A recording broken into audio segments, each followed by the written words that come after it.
see the pair that got hauled into tires? Aye.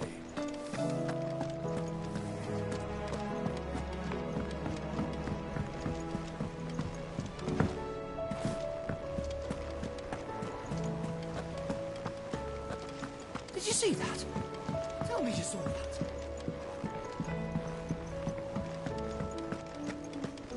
What do you make of them skies, then? Otto, how fares the realm? The realm? Oh, she's just fine. As long as you look past the fat storms out mother crystals and her skies are a roiling cesspit. And Gav? He's with your uncle in the Free Cities, helping Mid with her project. Sent an owl their way the moment the winds turned foul. Still waiting on a reply, though. Do you have any good news? Well, that depends on your definition of good. All right, fine. What do you suggest we do? Oh, no, I'm just the messenger. I'll leave the scheming to those more suited to the task. Could be that Lady Vivian and Old Tomes have their own thoughts on the current state of things. Could be that they don't. It certainly can't hurt to ask. I suppose not.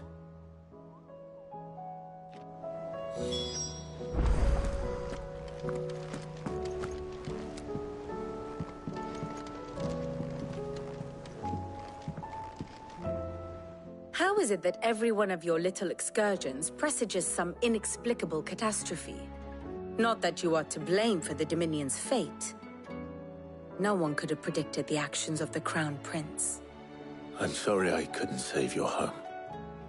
My countrymen are stronger than you think. A few toppled clock towers won't break their spirits. They'll be back on their feet in no time. I hope so. Look at us. Bluer than a pair of bog crabs.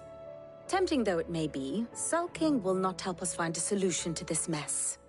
You believe there's one to be found? I don't know.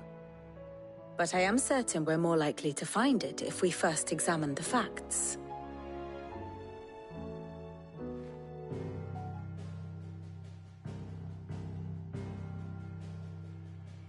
Beneath these darkened skies, fear and confusion reign over Valisthea. Oh, the lands around the fallen mother crystals had already begun to wilt for want of ether. But not like this. Crystals that filled wells and fueled furnaces. Now nothing but pretty shards of rock. And those that hang from the people's necks cast nary a glimmer of light to keep the dark at bay. It is only a matter of time before the common folk convince themselves that the end of days is upon us. Yet I fear a swift end is more than we can hope for. While most of the world thirsts for ether, the remainder drowns in it, spawning Akashic in droves. And amidst the hordes of mindless beasts, with magics as like to fail as function, even the strongest nation would falter. Rosaria and the Iron Kingdom teeter on the brink of collapse, while the tragedy in Twinside has all but paralyzed the Holy Empire. Dalmekia fares little better. Rumor has it the ministers fled the capital after the fall of Drake's Fang, leaving their beloved republic to crumble. Waloed, meanwhile, moves in earnest. The Einherjar has been sighted off storm. The world, in short, is in chaos. It would seem our civilization was nothing but a castle of sand, to be washed away at the whim of the waves.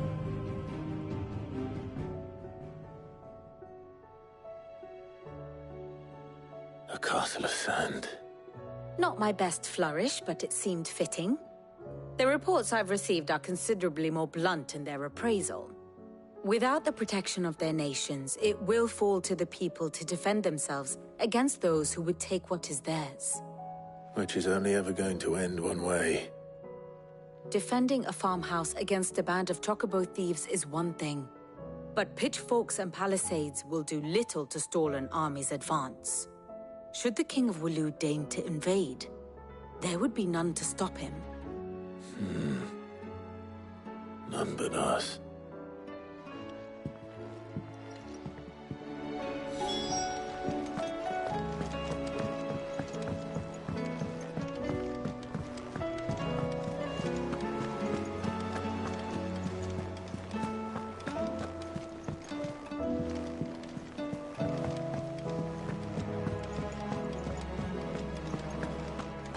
Seems the hideaway's lost its appetite. Can you... I didn't take you for a scholar, Ivan. Oh, this? Well, it's Valisthea, a culinary pilgrimage. I borrowed it from old tomes. Seems there's no creature in the realm so foul it can't be cooked up into something delicious. Think I'll stick to the unfoul ones, thanks. Oh, where's your sense of adventure, Sid? Honestly, one glance at these recipes, and even you would trade in your sword for a butcher's cleaver. From spit roasts to sweetmeats, this book has them all. What I wouldn't give to bring these recipes to life. If it's my blessing you're hoping for, then by all means. Well, I'm no hunter, Sid. The first ton of worm I came across would be the death of me. But you're made of sterner stuff. Would you help me resurrect one of these recipes? Something tells me you won't be taking no for an answer. Fine, I'll help. Fantastic! Thank you. So, dare I ask what's on the menu? Chance's Stew. It was once a favourite among the gourmands of Oriflamme, if the author is to be believed. Though Molly's never heard of it. The only problem is that while the recipe is extremely detailed in most respects, it's infuriatingly cryptic as to the main ingredient. A beast, no doubt. Most likely something that would make easy work of a simple cook with more broth than brawn, but unwanted violets. I've no idea what they might be. Does the book say anything else? Well, only that the sweetest violets sprout atop the bed of roses. Roses. Rosaria, perhaps? One of the butchers in Martha's Rest might know something. I'll ask next time I'm there.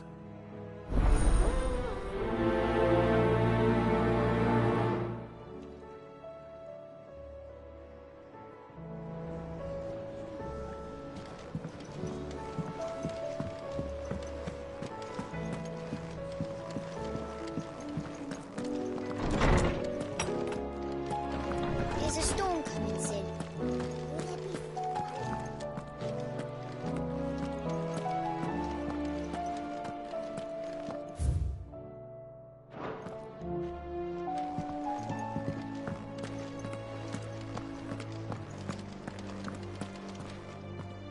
Let me guess. You're here about the skies. Is there anything you don't know, Lawsman? It doesn't take a court astrologer to augur the obvious. As for what has disturbed the heavens, that, I believe, is a question the Fallen might be better placed to answer than I. And on the 6th day did the gods tear the sun from the firmament, visiting darkness upon their prideful sons and daughters. But I dare say you remember your childhood lessons on the sins of Zemeckis only too well. You think they're connected? That Ultima was one of the gods responsible? Well, he has certainly exhibited powers that we mortals would associate with the divine. There is nothing divine about him. But he wouldn't be the first god of whom that could be said, now would he?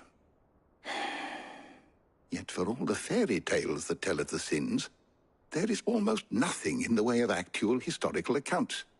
Had I the Journal of Moss the Chronicler, I may have been able to tell you more, but alas, I fear all remaining copies have been lost to time. You will forgive me, I hope? Certainly not. Because there is nothing to forgive. Even without this journal, you've provided us ample wisdom. And we will always be grateful for it. Perhaps Otto will be more inclined to share his thoughts when he hears what the others had to say.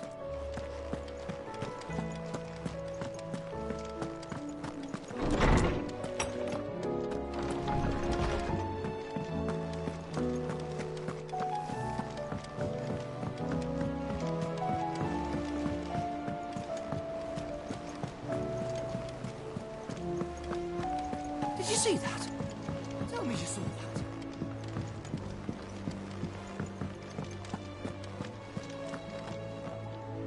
Clive, we have a problem. Only one. That would be a first.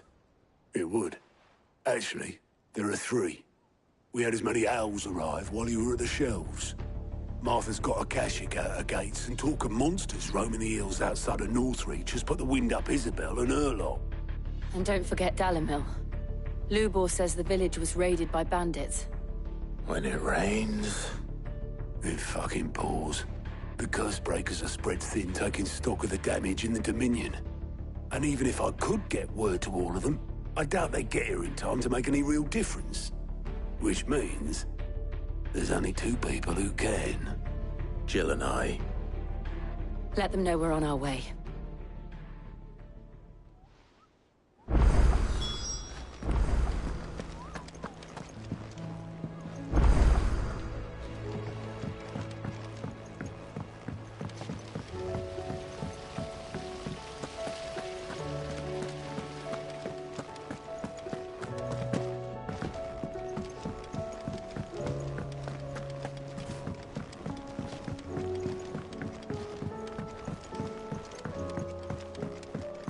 All this fuss over a few dark clouds and us.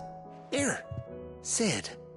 Reckon you might be just the man to help me out of a bit of bother, if you've a mind to. Let's hear it. Well, it's about this alembic the chief's got me making. Lovely bit of kit it is. Bung in a solution you want splitting, and it will separate it out, just like that. Problem is, it won't always get rid of all the impurities. And with some of the stuff we need it for, that ain't good enough. Which is why I've been looking for something to filter the liquid we'll be cooking off. And that's where I was hoping you could help me out. I imagine Ty could get some use out of this alembic too. Distilling medicines and the like. All right. Why not? Proper job! So what exactly do you need for this filter? Nothing but bomb ash'll do, says the chief. Gave me a sample she'd obtained from the university stores. Couldn't believe my eyes. You pour the blackest blight water through it, and it comes out clear as a mountain stream. So, I did a bit of reading about where I might be able to get hold of some. And do you know what I found out? It's only the blimmin' bones of a bomb king. They leave them behind when they die, see? I take it that's where I come in. If you wouldn't mind. I saw a billet on the hunt board for one just the other day. Would have gone myself, but, well, fighting dirty great balls of flame ain't exactly my forte. You, on the other hand... All right. I'll see what I can do. Thank you kindly. And a good hunting, eh?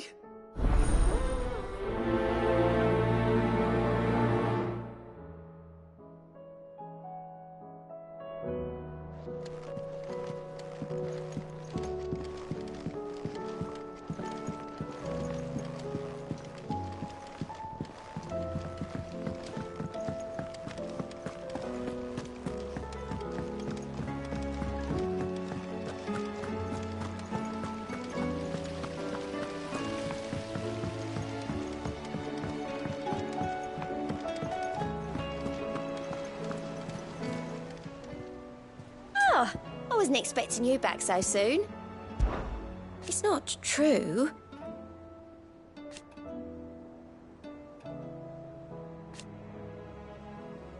We've lost so much already. Come to claim your just desserts? All yours. All done? Clive. I don't mean to be gloomy.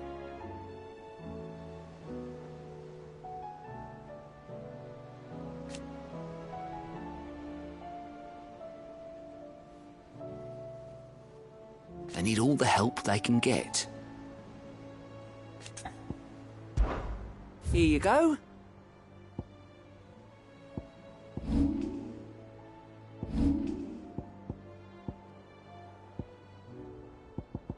Think you can help?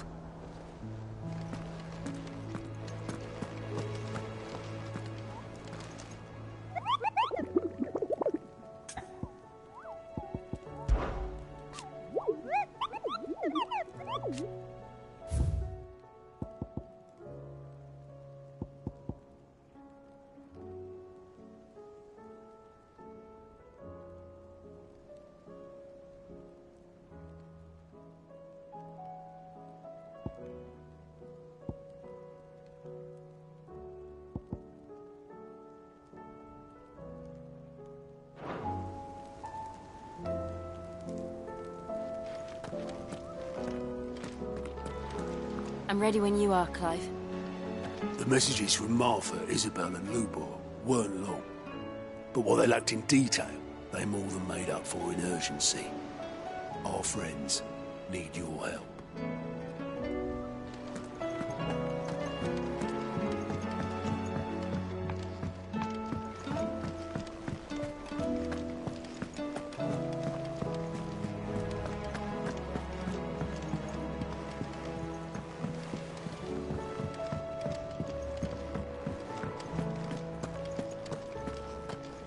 Thanks for not leaving me in the Dominion. If you hadn't come back, I might still be stuck there. I told Nan we flew back on the Phoenix. She wanted me.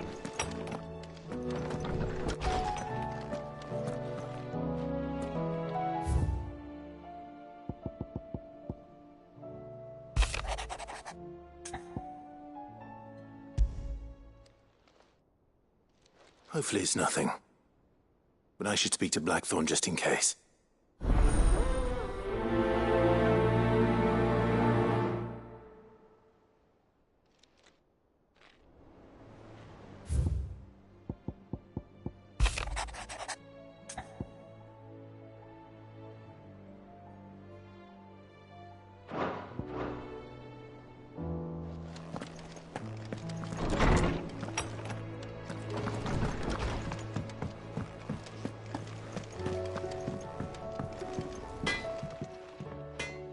Blackthorn, do you have a moment?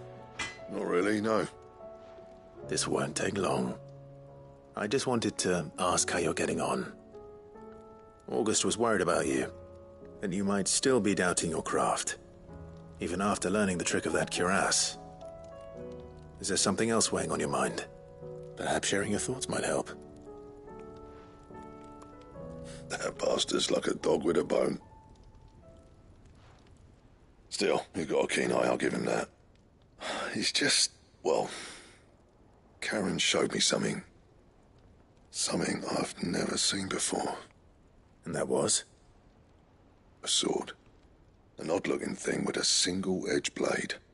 The metal itself wasn't anything to write home about, but fuck me, the edge on it. You could slice a man clean in two with a weapon like that, and he'd be halfway home before he even realised he'd been cut. So that's what's troubling you? No. Not troubling me exactly. More distracting. Can't stop thinking, how do you get an edge that sharp? It's driving me mad. And if you knew how to do it, we could arm the curse breakers with even better blades. That's about the size of it, yeah. I'll see what I can find out. Sharper swords are always welcome. And we can't have our master blacksmith being distracted. You're a soft touch, you know that. But I can't say I'm not grateful for it. Good luck, eh? Thank you. Let's see what Karen knows about this sword.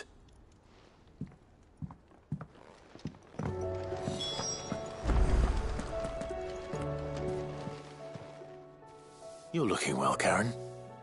What you want? Out with it. I want to know about the sword you showed Blackthorn. Single-edged and extremely sharp. Running around after him again, are you?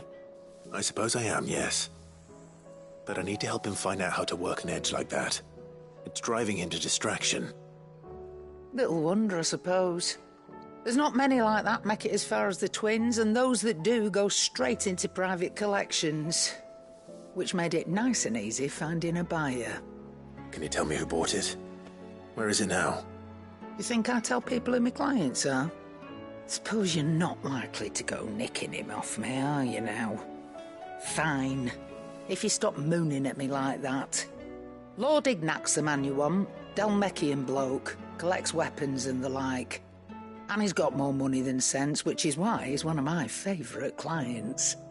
Reckon he'll still be at the inn in Dalimil, where I left him. Thank you, Karen.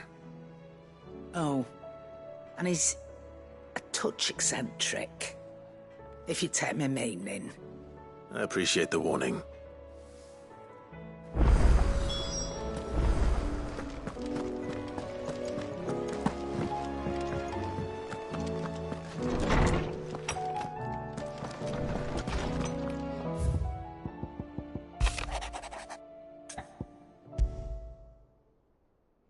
What could be wrong with Torgor? He seemed well enough when I last saw him.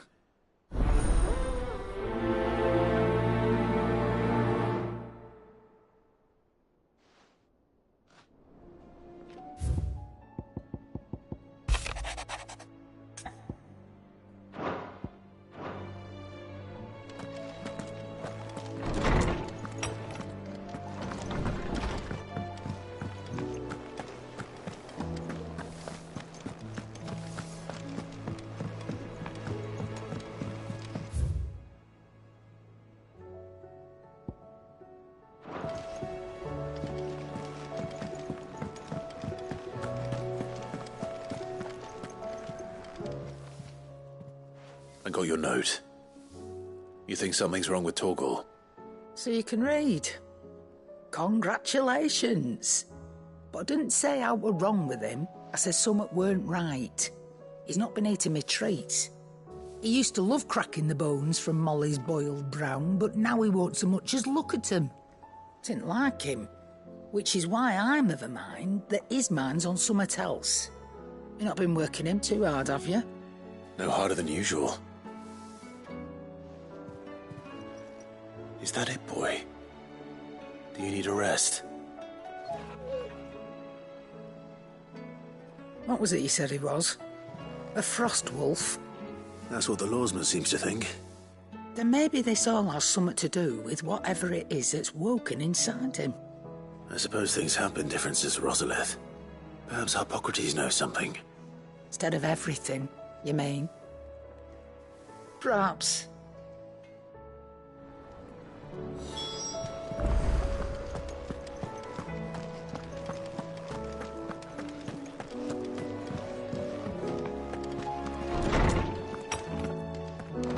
Is a storm coming, Sid? Lawsman, I need to ask you about Torgor. Something's not right with him. He isn't ill, is he? I don't think so. But according to Lady Karen, he seems to have lost his appetite, which is certainly a new development. She says he's hardly been touching his bones of late, and she believes it may have something to do with what happened at Rosalith Castle. I rather think she might be right, though not about his appetite. All canids are instinctively inclined to crack open bones for the rich marrow that resides within, and I see no reason why a frost wolf should be any different. Accordingly, I suspect it is not a lack of appetite that afflicts Torgor, but a surfeit of it. If we assume that his newfound magics require additional nourishment to sustain, it may well be that the bones Lady Karen is accustomed to providing are no longer sufficient. Frost wolves, after all, habitually prey upon far larger animals, whose bones may yield altogether different nutrients. As to where one might find a suitable substitute, some antelopes that graze the meadows of eastern Rosaria have been known to grow to a size more than double that of their lesser cousins. I don't recall ever seeing any that large. And little wonder. The oldest and largest such creatures rarely leave the safety of the highlands for fear of predators. The last elder antelope sighting I recall hearing about took place near Cressida, and that was long before the village was abandoned. Even so, it seems like a good place to start. Good hunting, Clive.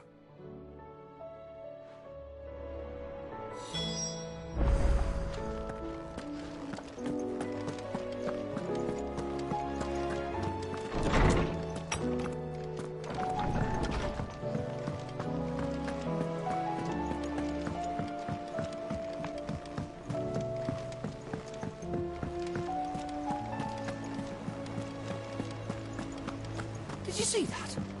Tell me you saw that.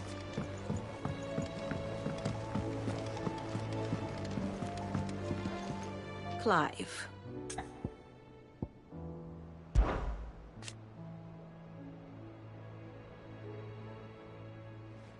And how could it not? But are we any better?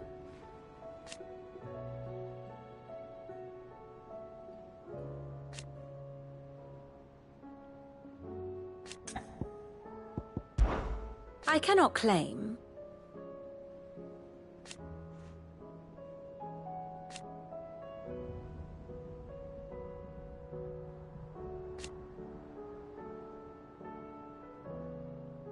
Such are the wages. Ironic, then.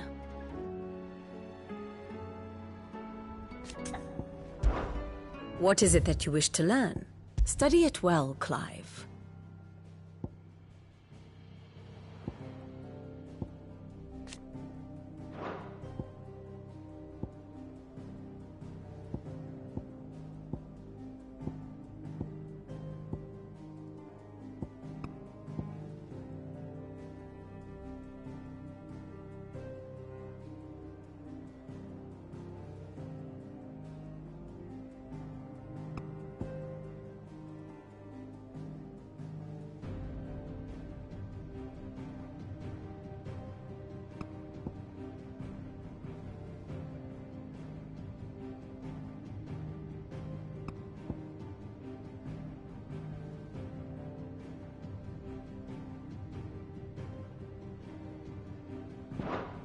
The state of the realm is ever-changing, Clive.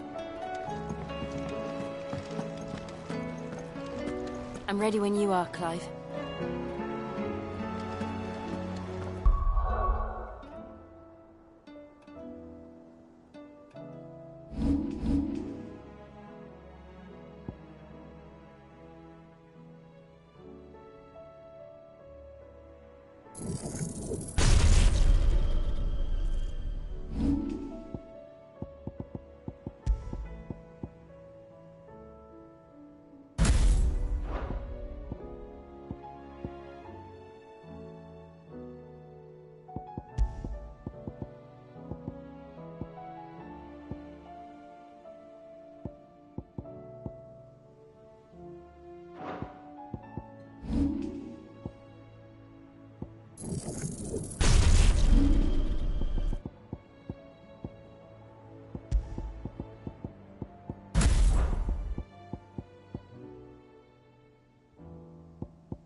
Martha, it's good to see you.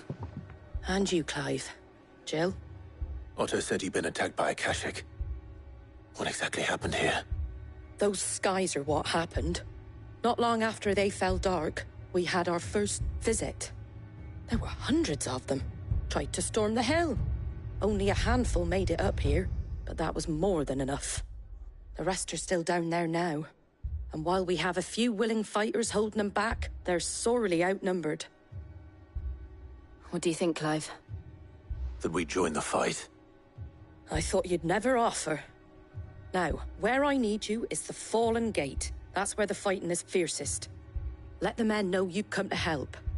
Something tells me they'll be pleased to see you. We're on our way.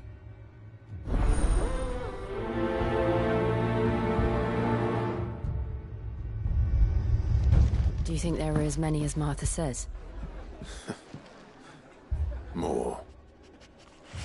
If they ain't clawing at the gates, they're climbing up the cliffs near the lift. The lads are doing what they can to keep him out, but unlike the Akashic, they need sleep.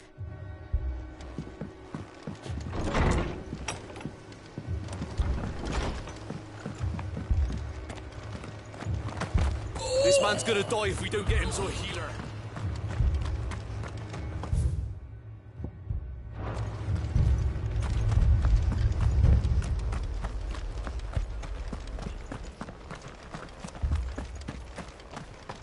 You don't think they've abandoned us, do you?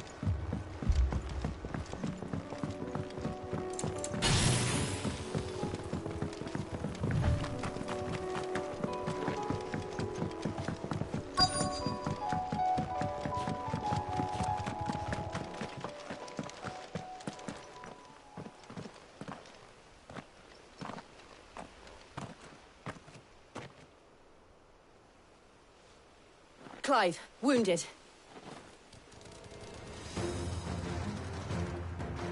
We deal with the Akashic first.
These men don't have the look of hired swords.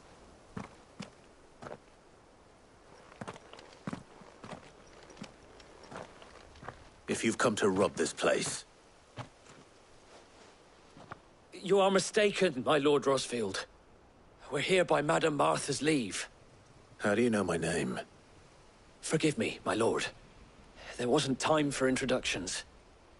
We're with the Guardians of the Flame. Wade's men? But how did you come to be here? Where is your commander? Sir Wade left earlier with a scouting party to find out where the Akashic were coming from. Did he? Take your wounded back to the inn. Martha will see you're looked after. We'll join you anon.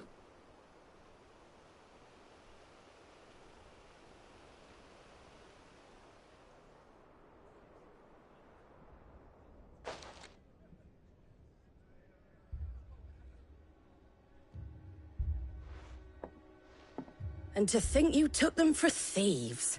A fine reward for holding off the horde, that is. When did Wade and his men arrive? Not long after Rosalith fell. The Guardians asked me to shelter some of them that had lost their homes. They were making ready to leave just as the skies turned, and we agreed it was best we stuck together. Martha! Trouble! The scouting party's almost at the lift, but they got a pack of Akashic snapping at their heels! And they've got wounded with them! They're not gonna make it!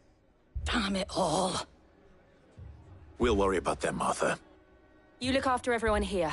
If any can still fight, send them to the lift. I will. You two be safe now.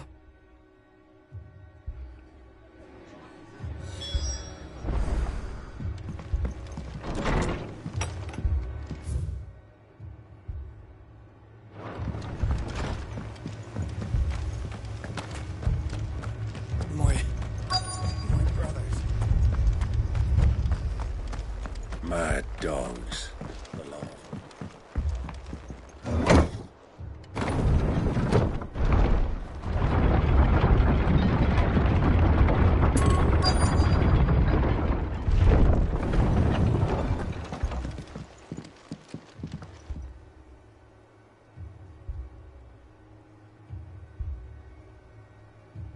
Squire, I need you to get those who can still walk up the lift to Martha's.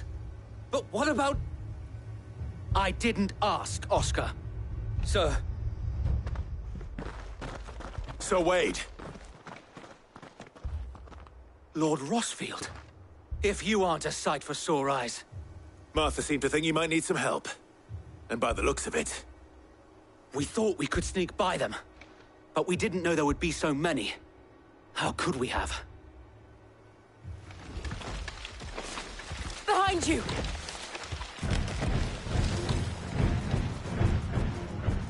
Damn it! We need to get the injured to safety. Do you think we can hold them off? We can certainly try. Are you with us, Sir Wade? Always. Then let's do our duty.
Is anyone hurt?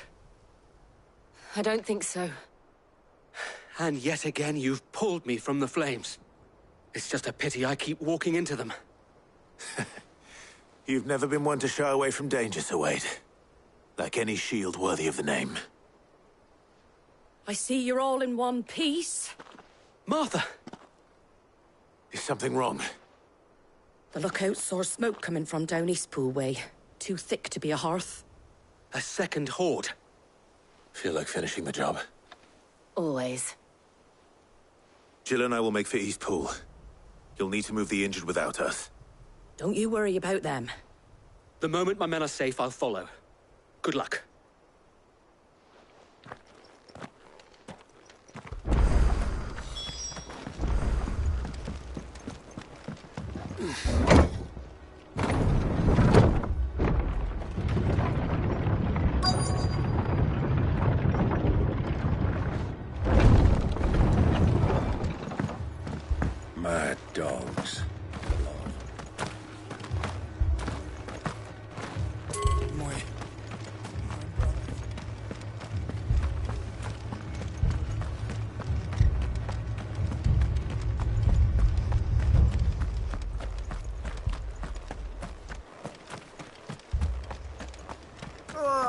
just patch me up as quick as you...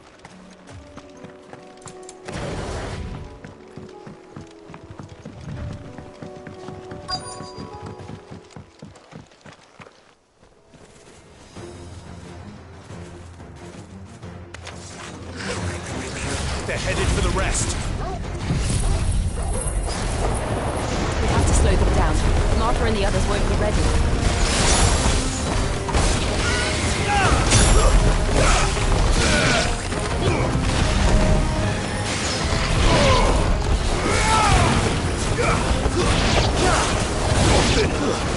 Wake and win!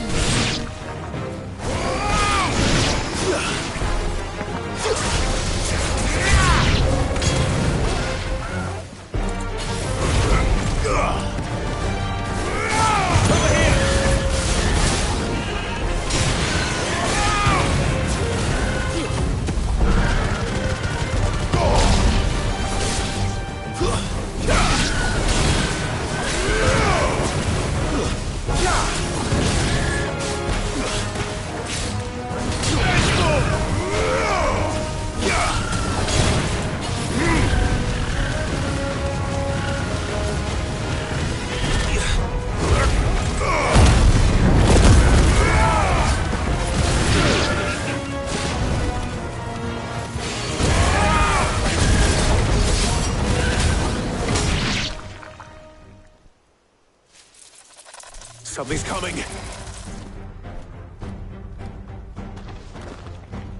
Apologies, my lord. Did I miss anything? Only the first round, so wait. Shall we?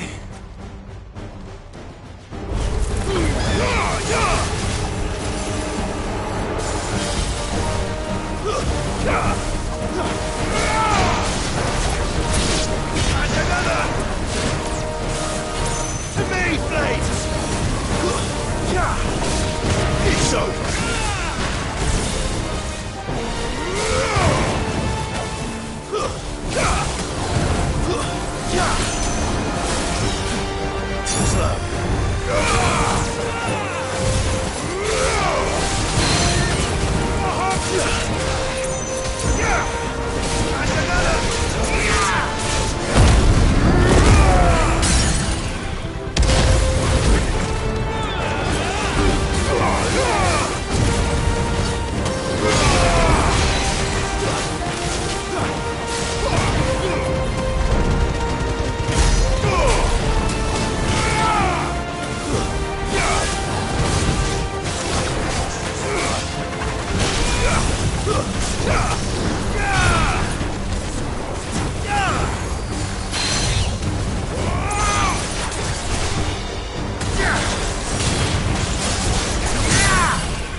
Do you see any more? No. I think that was the last of them. But it won't be long before the next lot arrive. Then we make for Martha's while we can.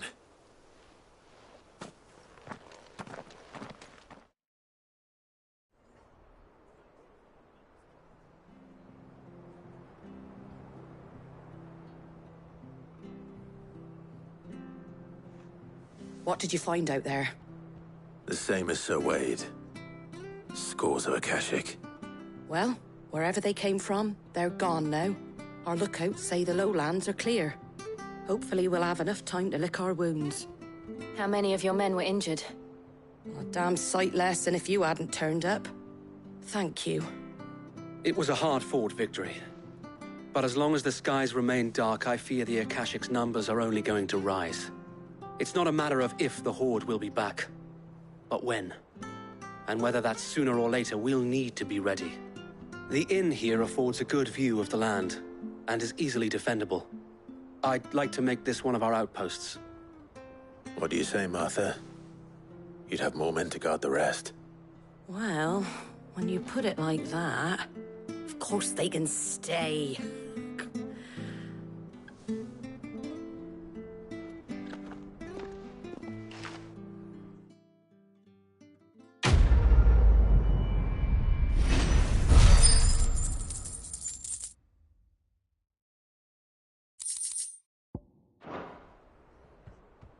My lord, there's someone I'd like you to meet. Oscar, over here.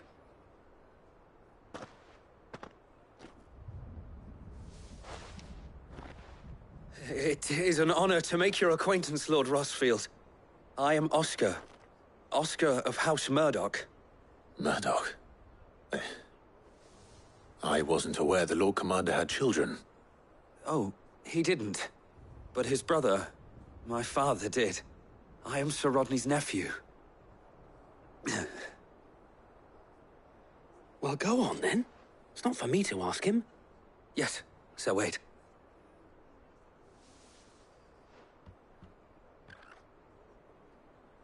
If it please you, my Lord Marquis, might you take me as your squire?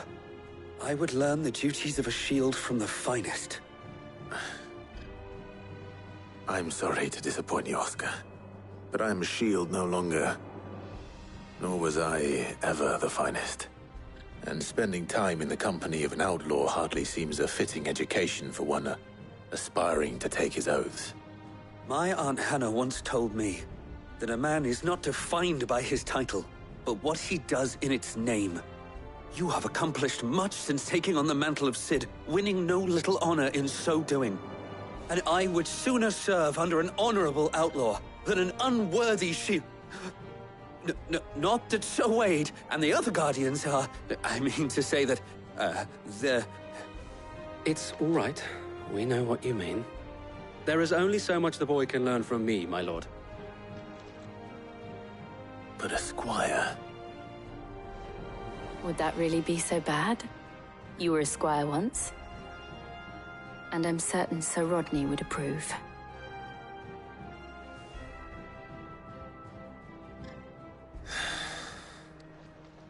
Know that I'll show you as much leniency as your uncle showed me. I would not have it any other way.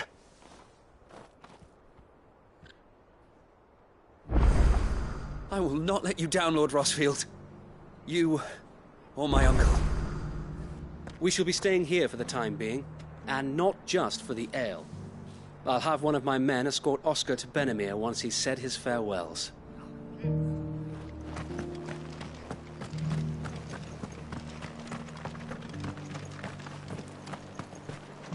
What are you after?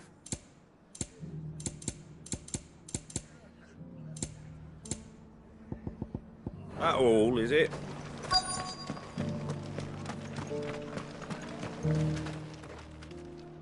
Ah, welcome. Times may be hard, but if you got the gill, I got the goods. What can I do you for? Unwanted violets, if you have them. Though I'd gladly settle for learning what they are if you don't. Why, I haven't heard folk call them that since I was a lad. You're looking for scorpion tails. Unwanted violets is what folk used to call them back in the day. They turn a wicked purple when you boil them up. Hence the name. Used to chuck them in the pot when there weren't nothing else on offer. When there was a war on, that sort of thing. Thankfully, times aren't yet as hard as that. And even if they were, you wouldn't find anyone selling them these days. Do the scorpions still live nearby? I dare say they do. 3 Reeds would be your best bet, if memory serves. Thank you. You've been most helpful. Mad dogs, the lot of them.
Scorpions. At least I know what I'm up against.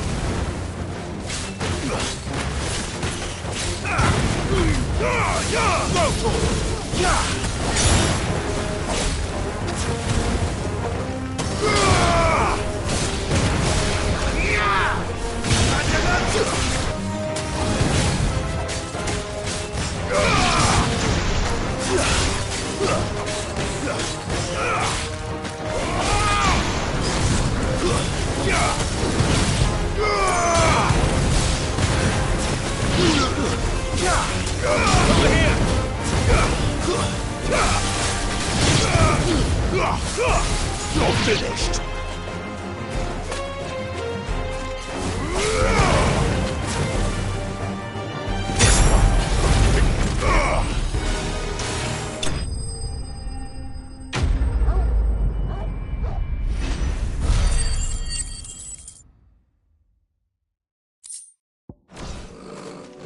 I better get this back to Yvonne before it goes bad.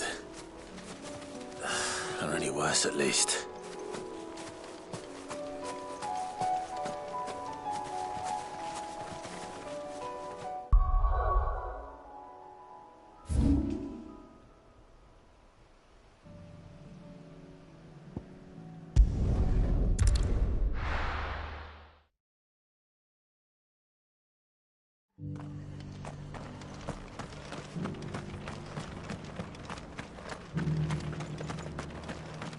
And some of your numbers serve to shield.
Too slow.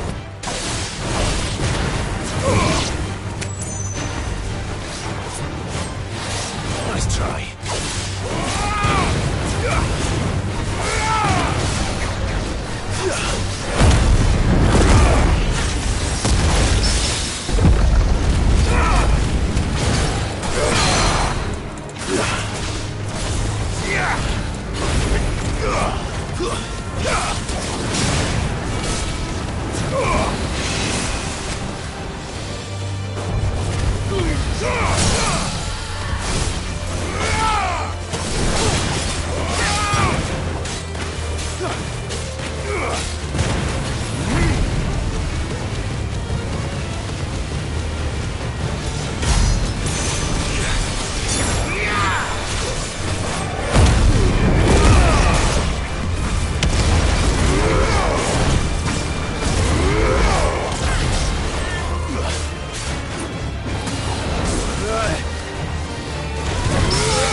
slow.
Well, it's certainly quiet.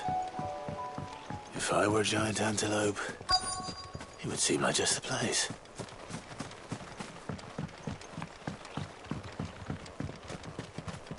I doubt we'll find one bigger than that. Hungry, Torgal?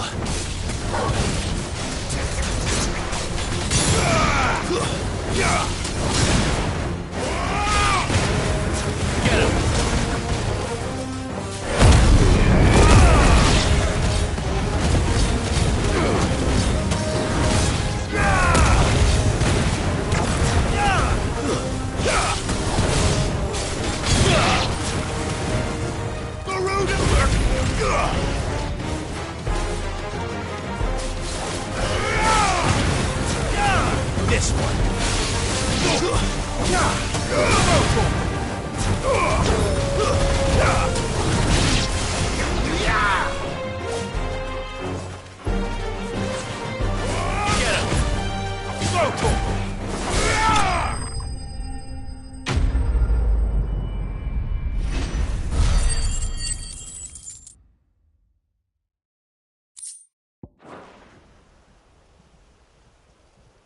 Now,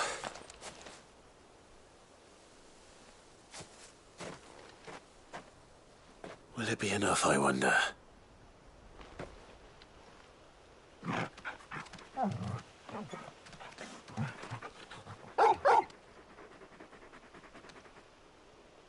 I say that answers my question, which means we owe the lawsmen our thanks. You're just a big puppy, aren't you? A very big puppy.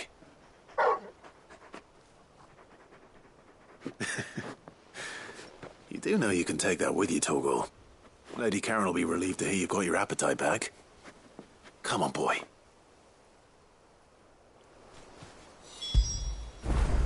Get it, boy.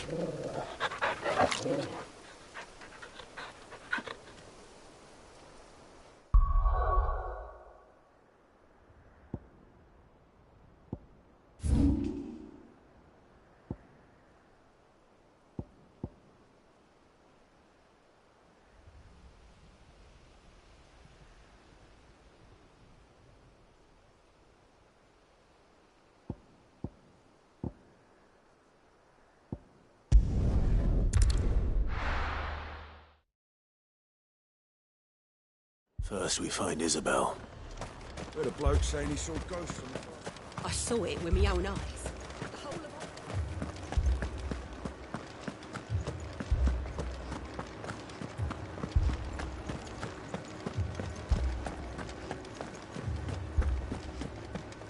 I can't do it. I can't.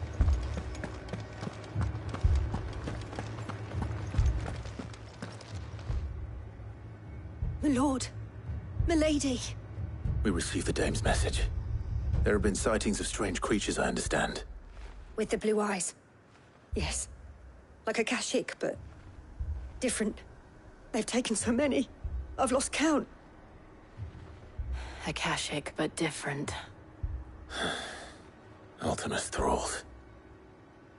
And what of your mistress? Is she here? Oh, no. She went to the garrison to ask what they were planning on doing about all this. Then we'll look for her there.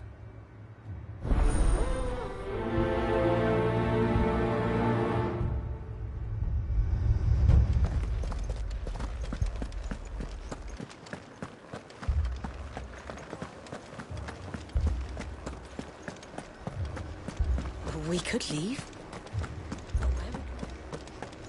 The two soldiers were carrying enough.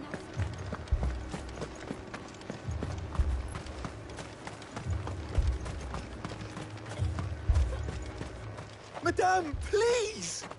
Half the garrison's been slaughtered by those things. We lost the captain this very morning. We've tried requesting reinforcements, but there's been no word from the capital or the Dominion in days! What more would you have us do? I would have you do your duty. Those at the Vale look to me for protection. And protect them I shall. Because they are my charges, and that is my duty. In case you have forgotten, the people of this town are your charges. But more than that, they are your people. Your sisters, your brothers, your lovers. So you have a choice. Lay down your sword and watch as they are slaughtered, or take it up and do what is right. She speaks the truth, you know. This here, it's all we have. It's all that's left. What we have left is our lives! Do you really want us to lose them as well? Not if we don't have to. Look, there's a cask under the captain's bunk. Let's talk about this over a drink, eh? I'm listening. I'll have a word with him.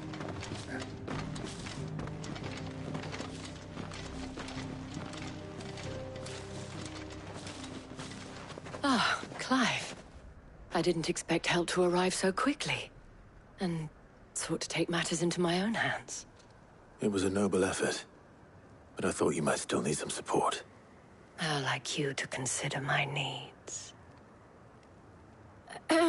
What we need to consider is where the creatures came from. The way the survivors speak of them, one would think they appeared out of thin air. And perhaps they did. It's hard to know what to believe these days.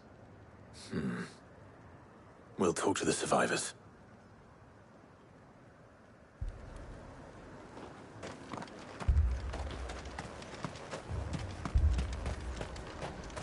That thing, it took off. Did you see the creatures that attacked you? Creatures? Yeah, They came out of nowhere. They went for Joseph first, then me, and then they were just gone. Do you remember where you were? On the road from Oriflamme. We just passed Moor when... Where's my Joseph? It's all right. Just rest now.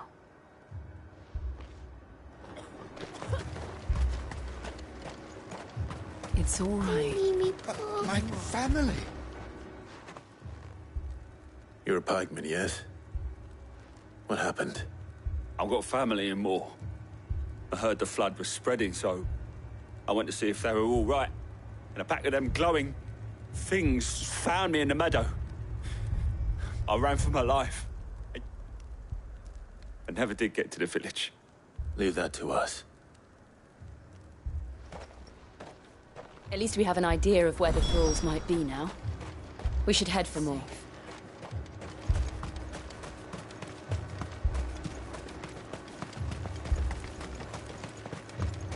I assume you have a plan? We need to find out.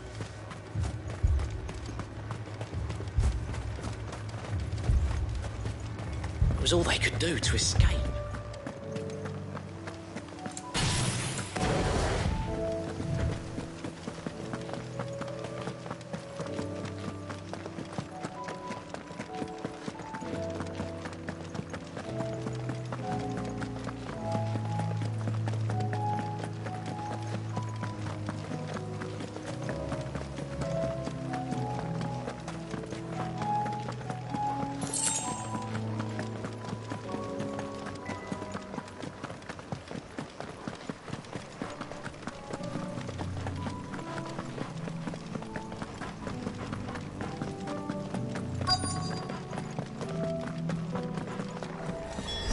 Clive, look! I see them. With me!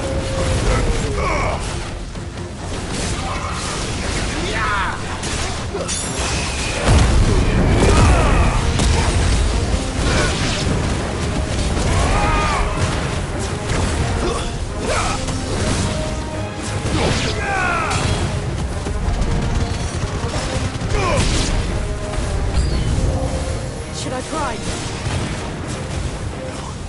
Save your strength.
Do you think there are more?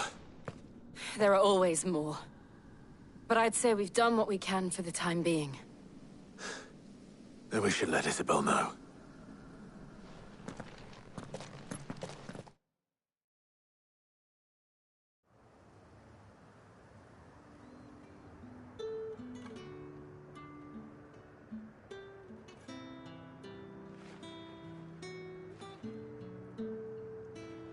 You have the town's thanks. Don't thank us yet. There will be more. Many more. And you'll need to be ready for them. Oh, we shall. Isn't that right, Captain? Yes, milady. The garrison will be ready. Philippe here has convinced most of the men to remain at their posts. For now, at least. Hearing that the Dane would look kindly on any man who committed himself to the task certainly didn't hurt. It's not the most selfless of motives, I'll admit. But whatever it takes, eh? Now me, I never needed convincing. I became a soldier to protect the people I love. And the people I love include the ones standing before me.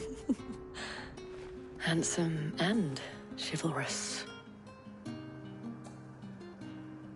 Now, if you don't mind, I have sentries to post. Milady.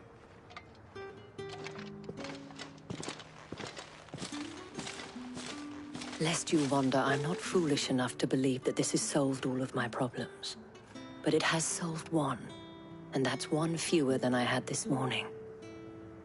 Thank you again, Clive.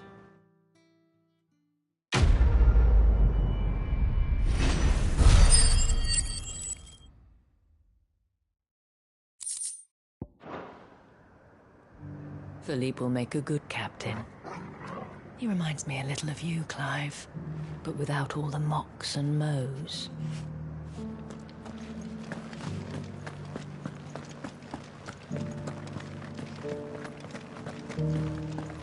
Those things I said before.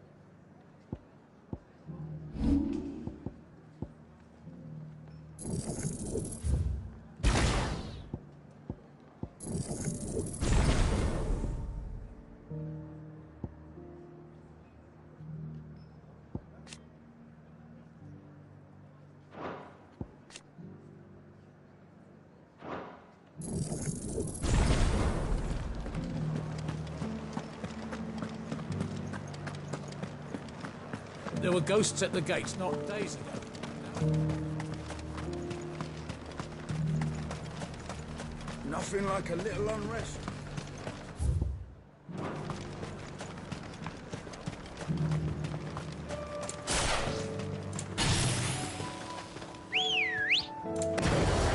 Let's go.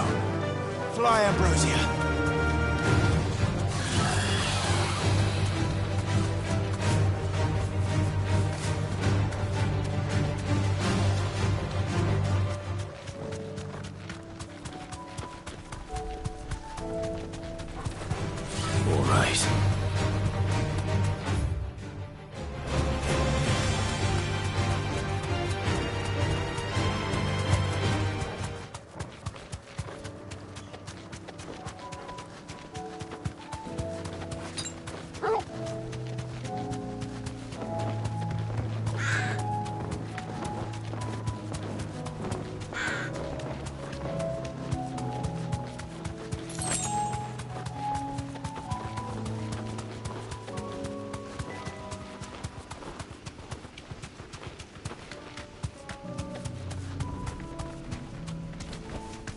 I can walk from here.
Here.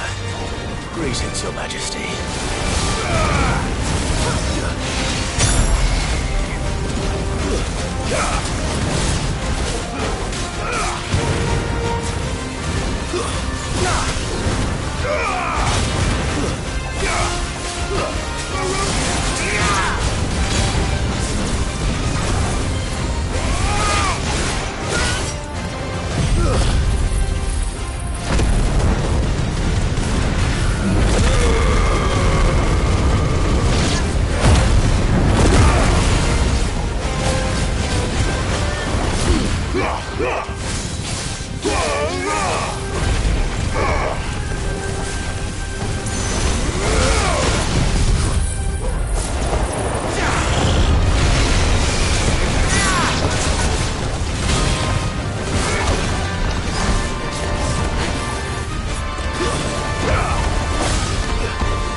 Your reign is over.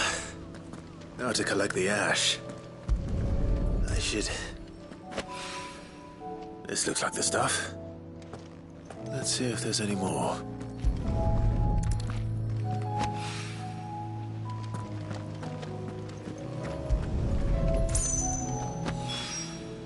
That should do it. If the wine needs more than this, he can fetch it himself.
Seems the hideaway's lost its appetite.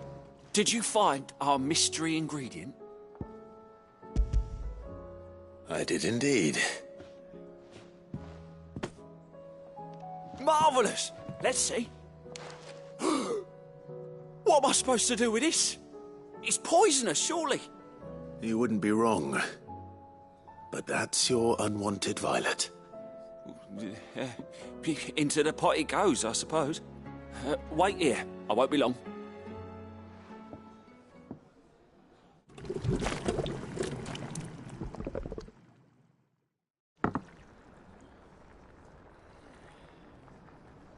I present Chance's Stew, risen once again from the ashes of obscurity. Grab a spoon, Sid. Let's eat while it's hot. I'm, not hungry. Well, it'll be too late once I've licked the bowl clean. Your loss.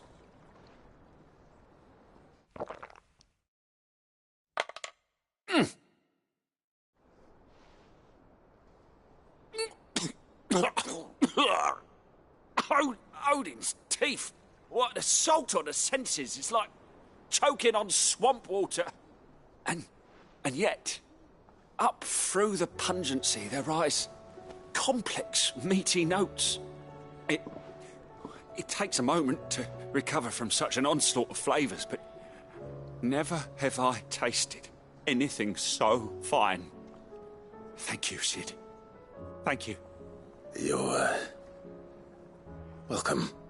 I must share this gift. I won't rest until a steaming bowl of Chance's stew sits before everyone in the hideaway. A single mouthful, and Molly will be breeding scorpions of her own. I'm sure she will.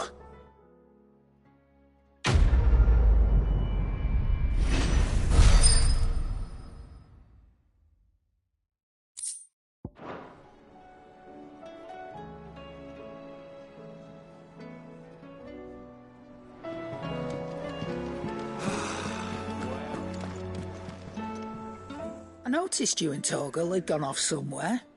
Take him for a walk, did you? You could say that.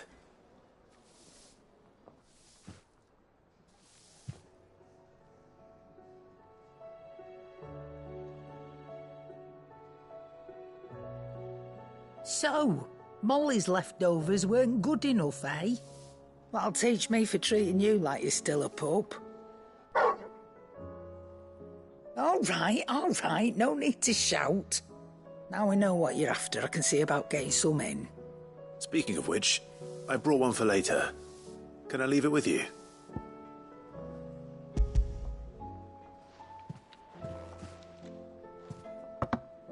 You can, aye. I'm nice like that. In return, you can thank Tomes for me. The bloody know-it-all. I was just on my way to see him.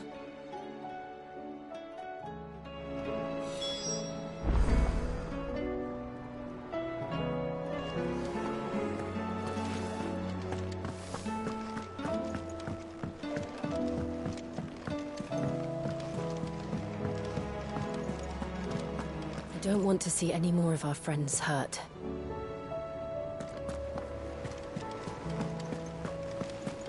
Did you see that? Tell me you saw that.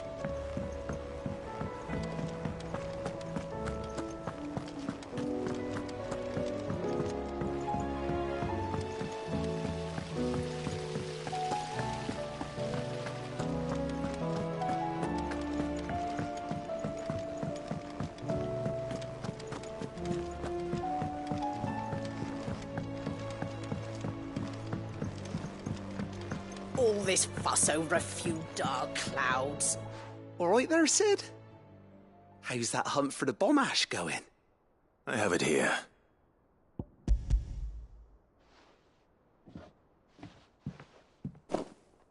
That's the stuff. And plenty of it, too. Enough to keep the alembic bubbling away for a good old while. You're a gent, Sid. Let nothing say otherwise. Right then. Let's get this contraption up and running.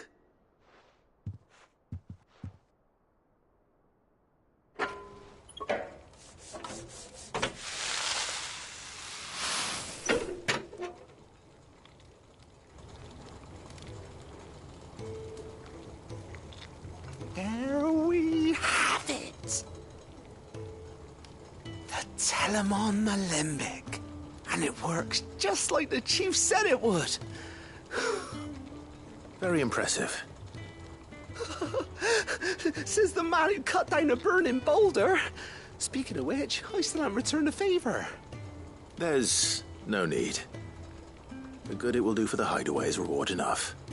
Don't be silly. Why don't you let me take a look at that bag of yours? The one you keep your potions in.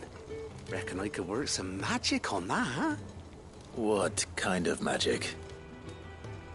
Well, we happen to have isolated a substance in our test run of the alembic that I reckon will make even the toughest leather supple as anything.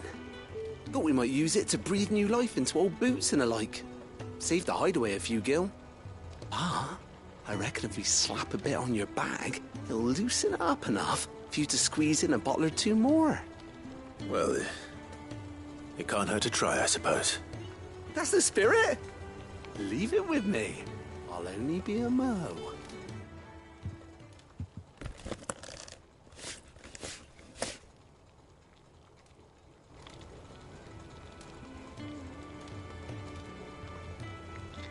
Well, what do you reckon? It certainly feels more flexible. Right? Told you. Thank you. I think. No. Thank you for supporting Mid and the rest of us in our endeavours. Without you, we'd never have been able to discover wonders like that stuff I rubbed on your bag. And I'm telling you, there's plenty more where that came from.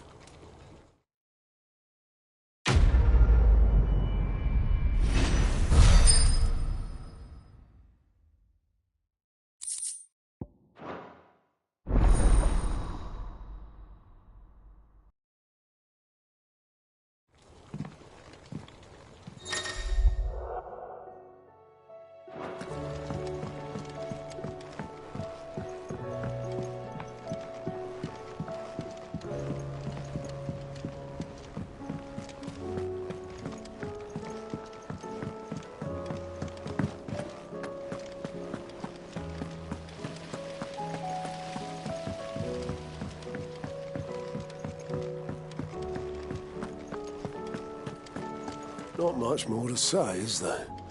Our friends are in need. Either we help them, or we lose them.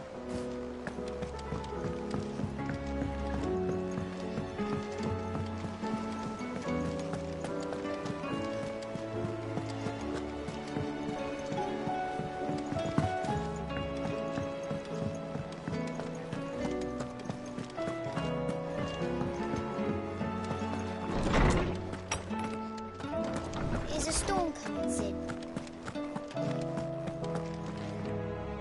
Ah, Clive. Were you able to locate your quarry?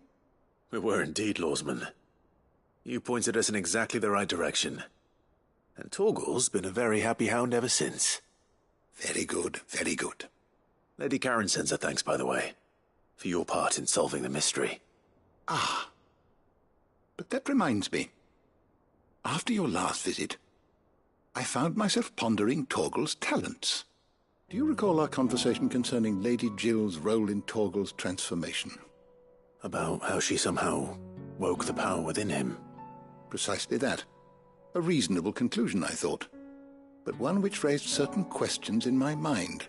You see, the Fenrir of legend served Shiva and Shiva alone, and while the powers attributed to him are certainly impressive, the records imply they are somewhat different in nature to those you described Torgal as having used.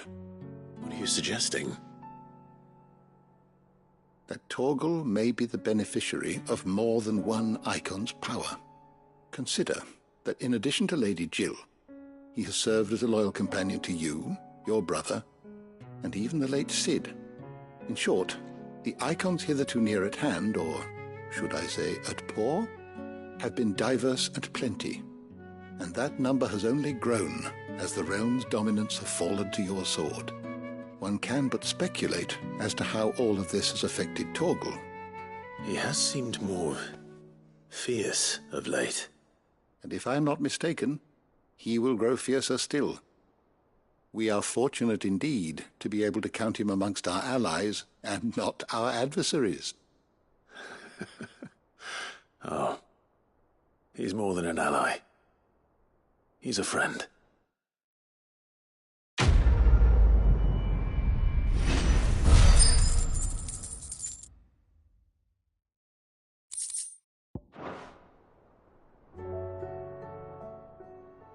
I was wondering when next you'd visit.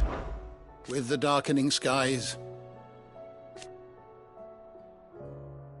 But be that as it may,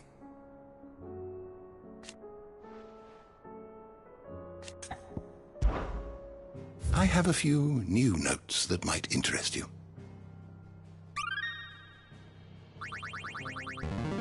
There is a rather fascinating excerpt I've been meaning to show you.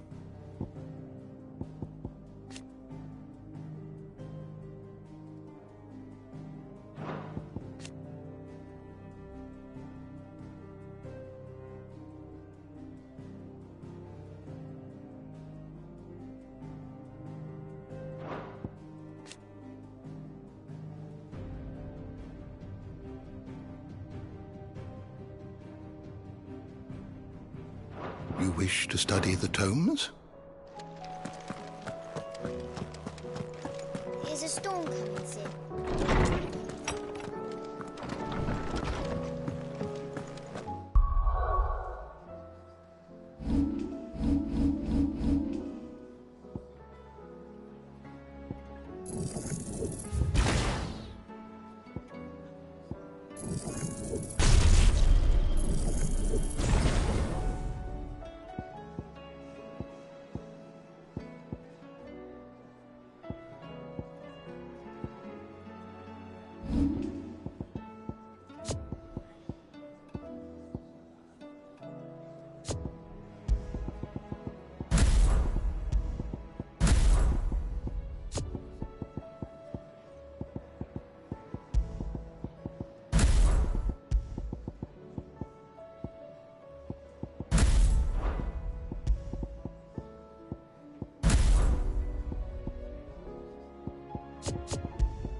Sid, your new companion appears much more formidable than your uncle.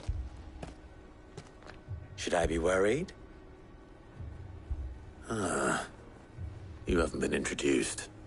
Jill, Clive has told me much about you. All lies, I'm sure.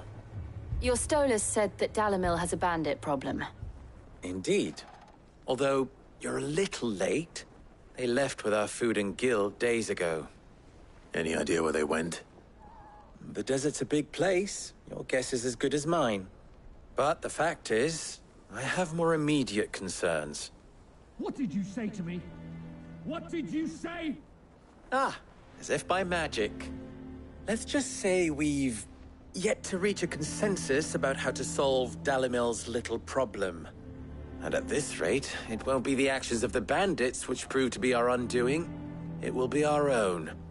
I've tried reasoning with the dissenting parties, but even the Desert Hare has limits. Perhaps we could talk to them.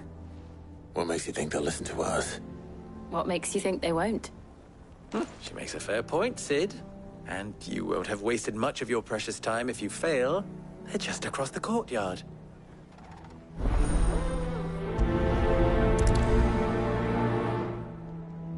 Suppose we just follow the shouting. They're both as stubborn as the lover's pox, and every bit as irritating. The more one insists on their proposed plan of action, the more the other rails against it. Oh, they've successfully split the town asunder just when we should be standing as one. Torgal.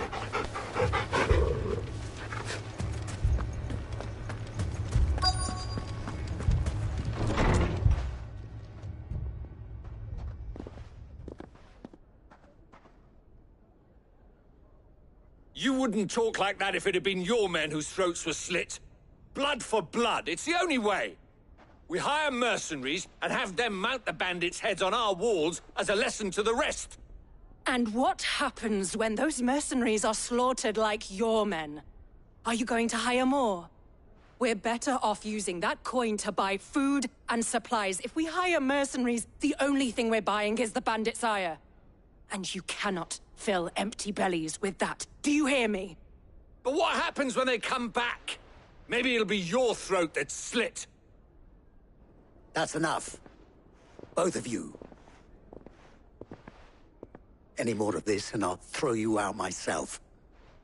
Come back when you're ready to talk like adults.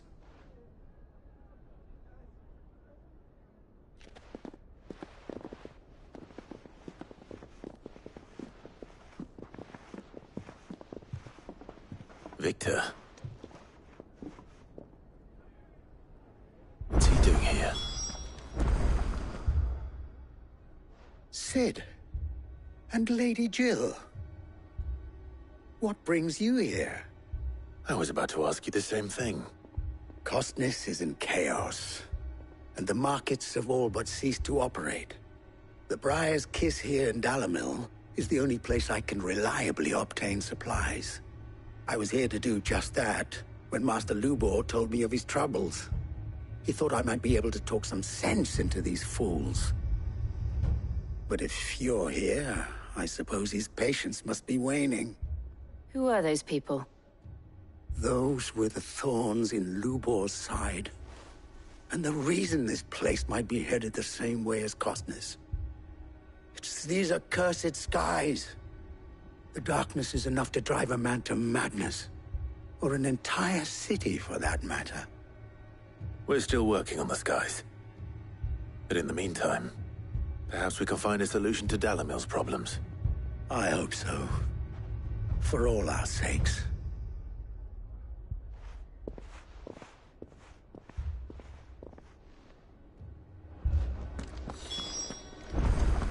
Haven't we had enough fighting? I know I bloody well have. People take notice of wealthy men. Shouldn't be too hard to track down Karen's collector.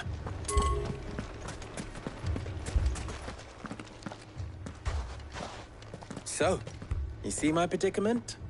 What I saw was a room full of people who were angry and afraid. And with good reason by the sound of it. But if left to smolder, that anger and fear could set the entire town alight. My thoughts exactly. What to do? Both sides wish to protect their homes and livelihoods, if only they could agree on how. But as long as they are divided, we are vulnerable. And if there's one thing bandits like, it's an easy target. What would Sid the Outlaw suggest? Well, if it were my namesake,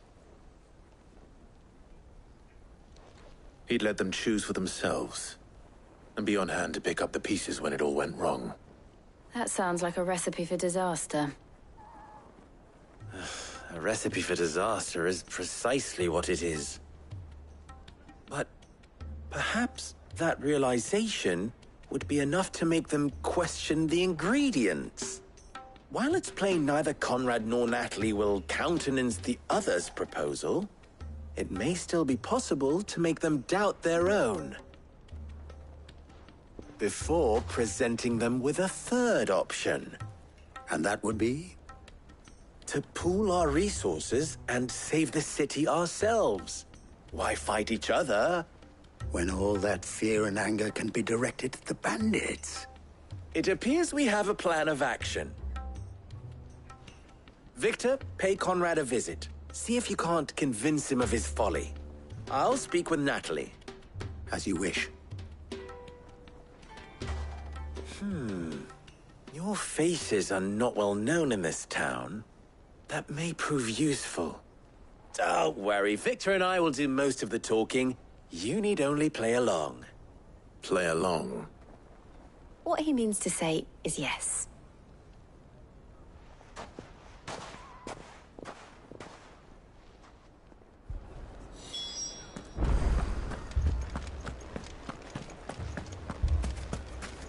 Picture it, Conrad.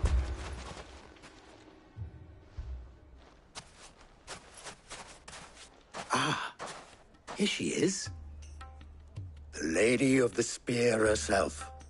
Conrad, may I introduce you to Jane, commander of the Red Wings, the oldest mercenary guild in the Free Cities. A pleasure, my lady.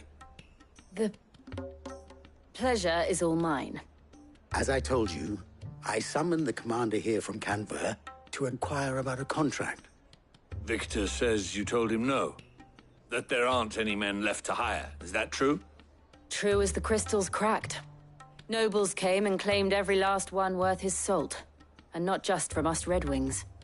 You know of the 7 high houses. There must be 2 swords assigned each one.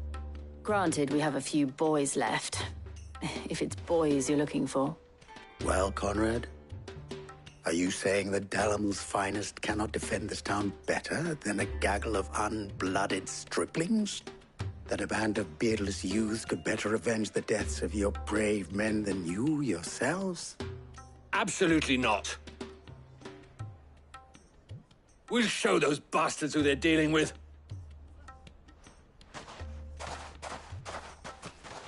I can't believe that actually worked.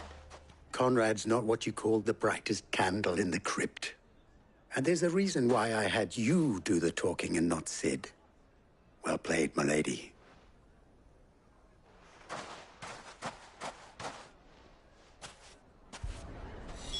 Then let us band together and show these brutes that Dalamil is not... My shop. If I had my pickaxe, I would... I mean, it may still be possible to buy something. Here he is now. Natalie, allow me to introduce Lord Underhill of Randalar's prestigious League of Merchants. Lord Underhill. At your service. Underhill? I was just telling the good lady of our conversation, my lord, and how you were lamenting the state of the capital's stores. Lubor says that not only are the granaries almost empty, but that war and the Blight mean this season's harvest won't be enough to fill them for winter. Indeed, certainly that is the case. The nobles in the capital are buying up the city's stocks of barley and wine. driving the prices higher than most commoners can afford, it is only a matter of time before the peasants revolt. It is worse than I thought. If what Lord Underhill says is true, I fear we have little hope of supplementing our stores, meager though they regrettably are. And while I applaud your endeavors to dissuade our more bellicose citizens from seeking vengeance, I sense Conrad is not wrong in his assessment of the bandits' likely return. Which means that now, more than ever, we will need to secure what little we still have. Food, weapons, herbs, everything. If our humble town is to endure not only this hardship, but those that are certain to follow, we must stand united. All right. If it will help to protect my home, I'll do it. But you needn't have gone through this charade.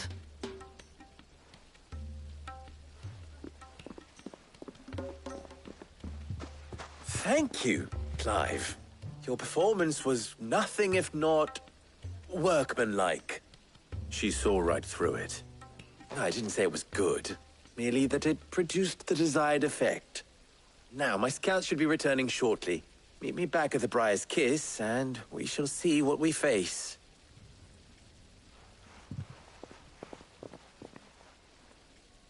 I'm not convinced our roles in this ruse were entirely necessary. I don't know. Conrad seemed quite taken with you. Mummy, I'm scared. Oh, I'm ruined. Good news, Sid. Both Conrad and Natalie have somewhat gracefully accepted their new roles. With time, they may even learn to. Time no longer appears to be the luxury it was before lunch. I take it your scouts found the bandits. Technically, it would be the bandits who found my scouts. It appears they march for Dalimil as we speak. All of them. You're not serious. They don't just want food, they want the whole damn town.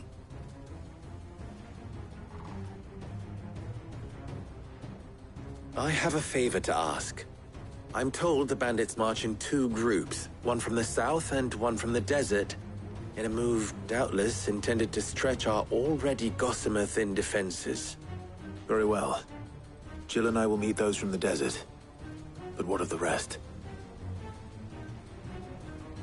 The rest, my friend, the city shall fight. Together. The stakes, I concede, are high. But if this does not unite Dalimil, nothing will. That is a lot of faith to put into those who had their hands around each other's throats but a moment ago.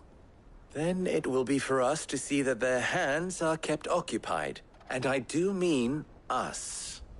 I thought you might say that. We'll hold them off for as long as we can. And we will do the same.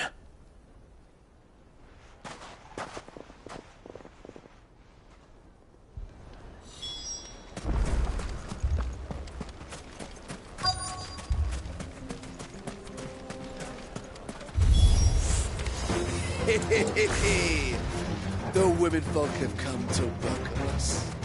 I'll take that one. It's all yours.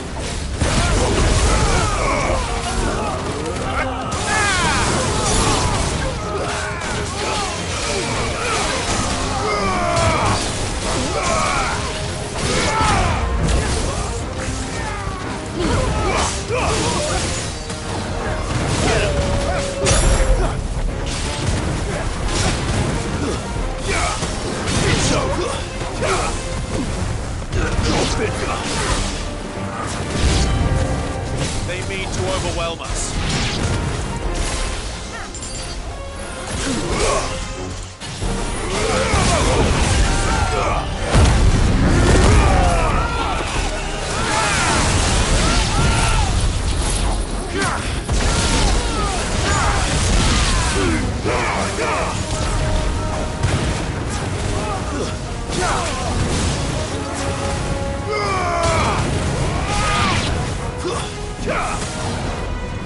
Over here!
The townspeople.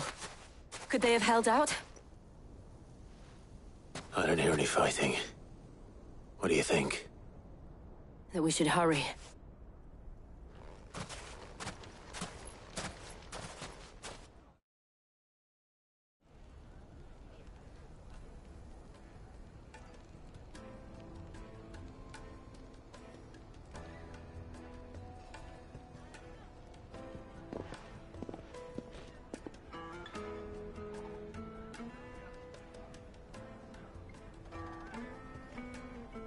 Natalie, I owe you an apology.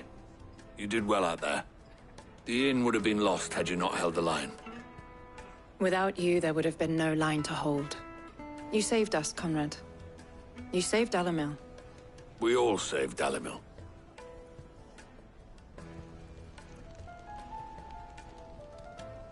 Conrad seems to have had a change of heart.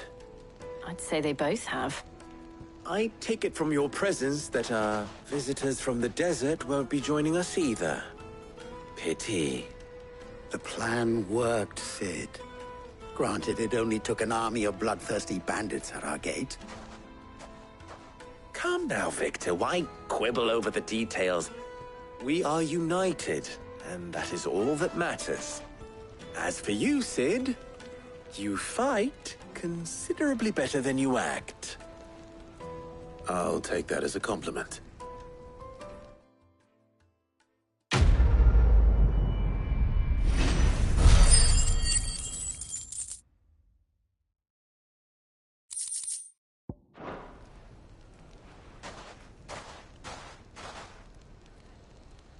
Our friends seem to have things under control.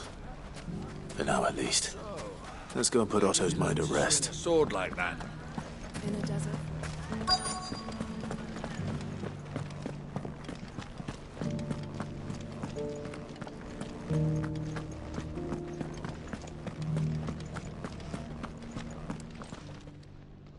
My reputation will be ruined! Ruined! Calm yourself, Lord Ignac, I beg of you, before you do yourself a mischief. Pardon the intrusion, but... Out! Get out! I paid for these rooms so I wouldn't be disturbed. Leave me be! Please, allow me to apologize. His lordship is going through a difficult time, and he's never been fond of guests arriving unannounced. Radim! Get rid of the filthy oaf this instant! Very good, Lord Ignac. Would you mind stepping outside for a moment?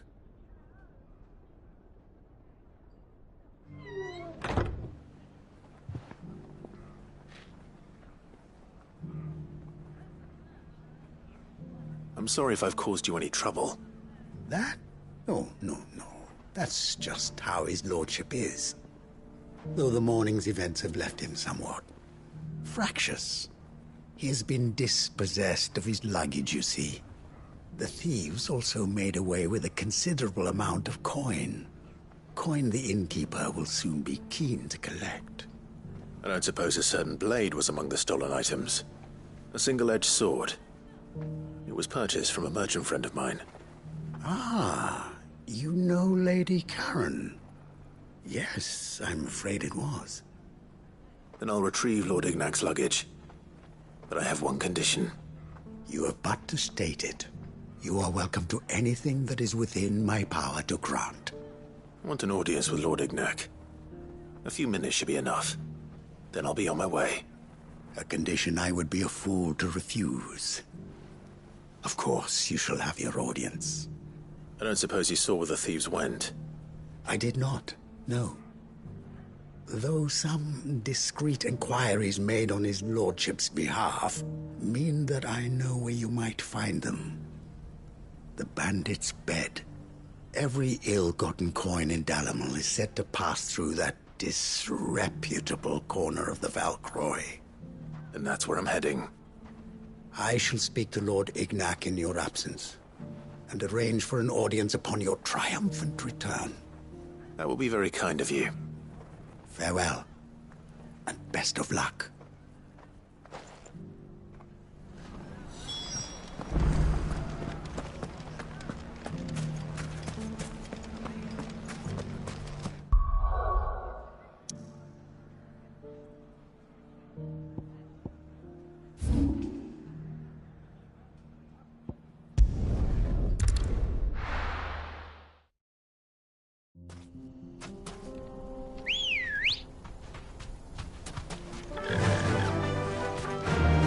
hint.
All right. Be safe.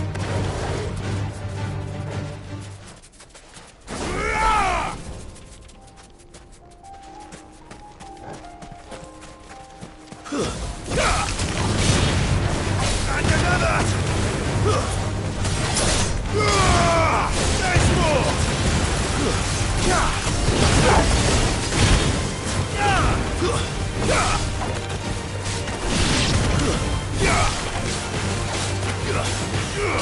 Over here!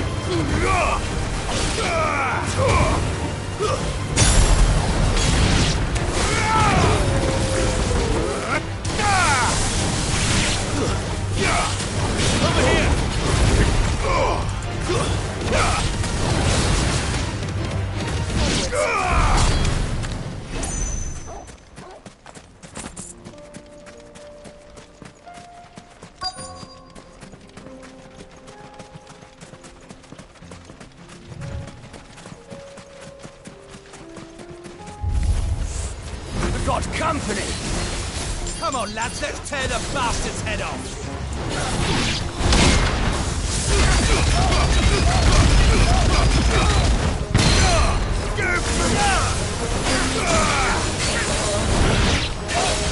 And another!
There's This must be Ignac's luggage.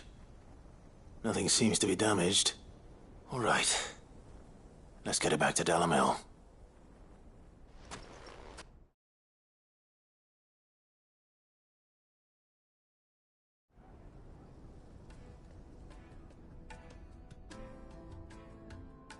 I hear I have you to thank for the return of my effects.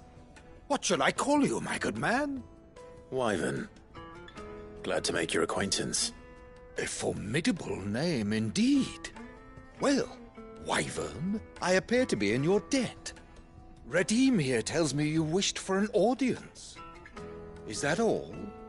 A few moments of your time should suffice, yes. You're a peculiar fellow, Wyvern. All right. Speak. Master Wyvern was wondering if you could tell him about a certain single-edged sword you recently acquired.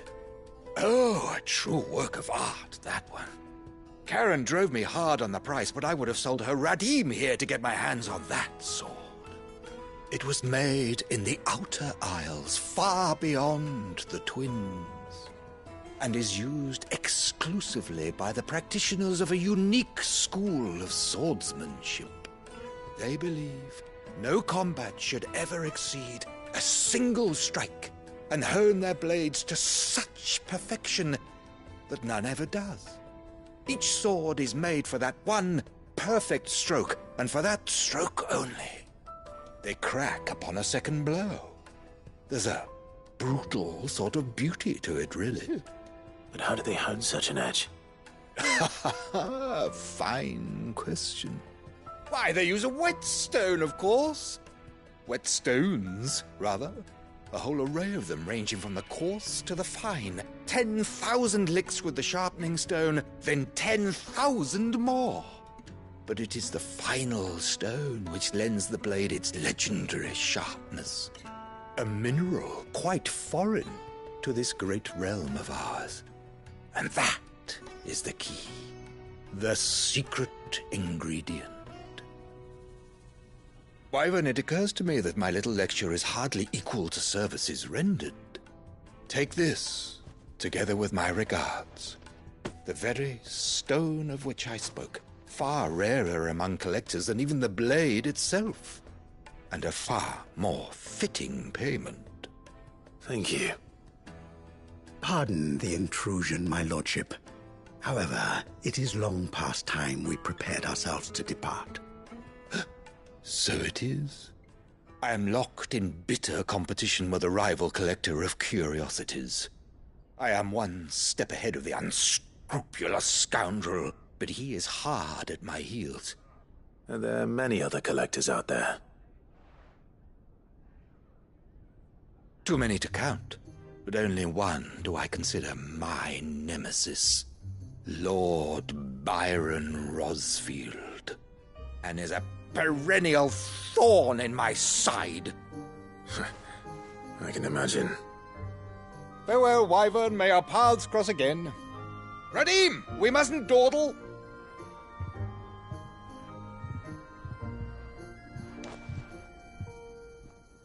I think his lordship is rather taken with you, Master Wyvern. Thank you again for your assistance. Coming, my lordship. I'll be right there.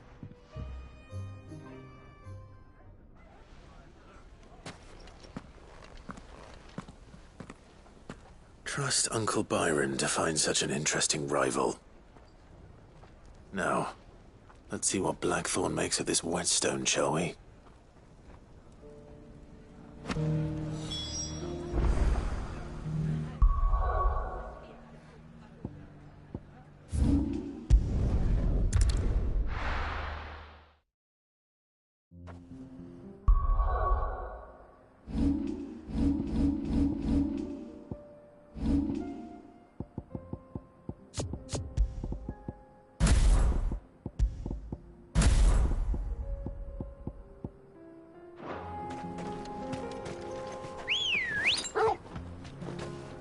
Good girl.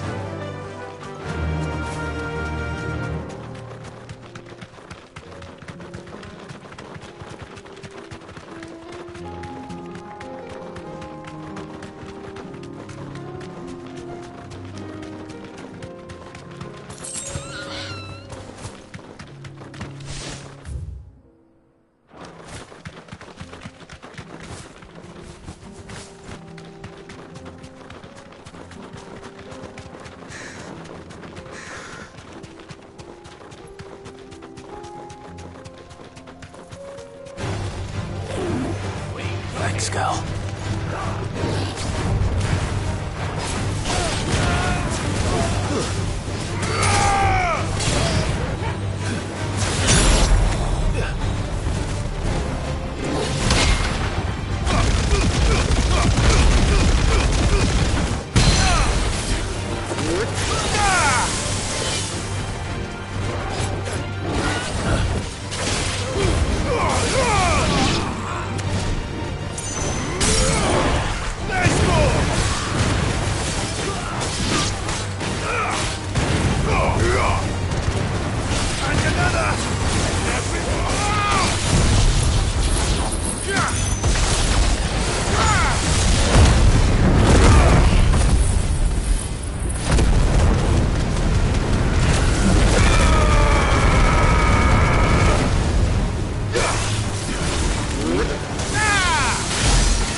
straight home now.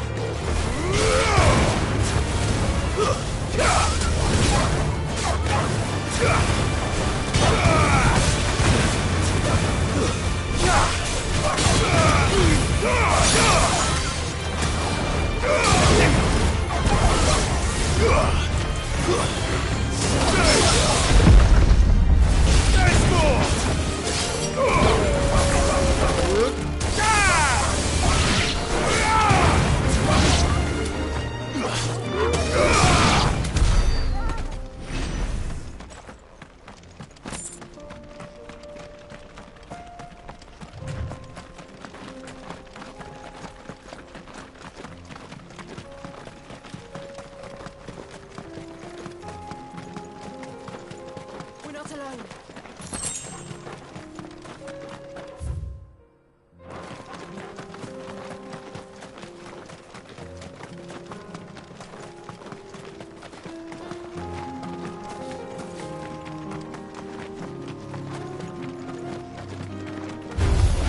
This might take a while.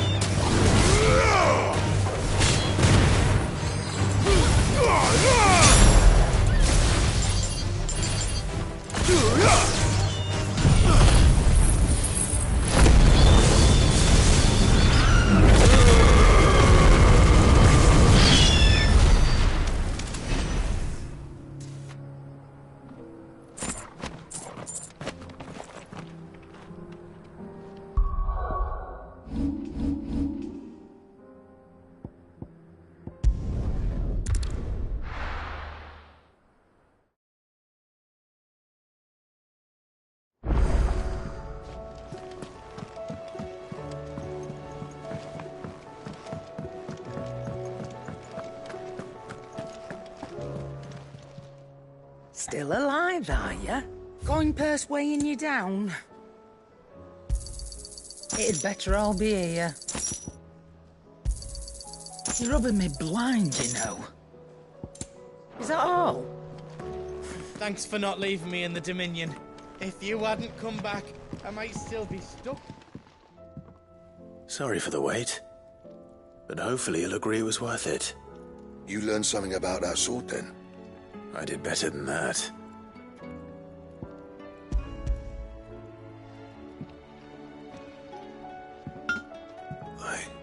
A whetstone?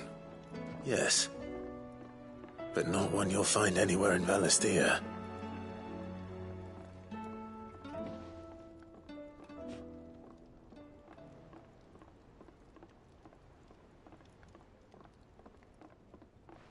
No wonder I couldn't get the same finish on the grinding wheel. One hit and all done, eh? Might not be so bad if all you ever fought were duels. Good luck on the battlefield. Your second opponent would be your last, no matter how good you were. Even so, is there some way it could be used to give the Cursebreakers an edge? I think so, yeah. With this whetstone and the right kind of steel, I could probably even make a twin of the blade that rattled me. But there'd be no replacing this little rock once I worn it down to a sliver. I reckon we get a dozen swords from it, if that. Swords that the Cursebreakers wouldn't know how to wield properly, and that would see them through a single fire piece. Nah, no point trying to copy that thing. Be about as much use as a wax anvil. But finishing our blades with a whetstone this fine, now that's something to consider. And what's finer than fallen masonry, eh?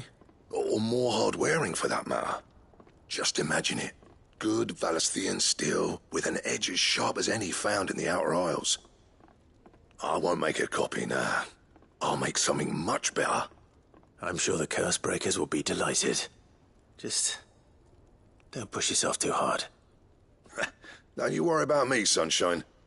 I've been working day and night since I was half your age, and I'll still be here when you're long gone. Hey, thanks, Clive. I mean it. I owe you one, August too. It's good to know someone's looking out for me. He'll be happy to hear you said that. And I'll see that my debt to you's paid. First new blade I make's got your name on it.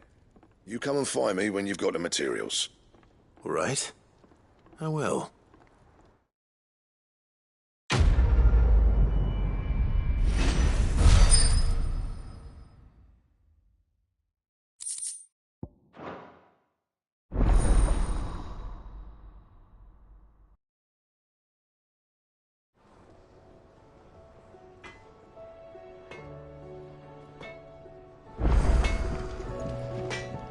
So what do I owe the honor? What do you want?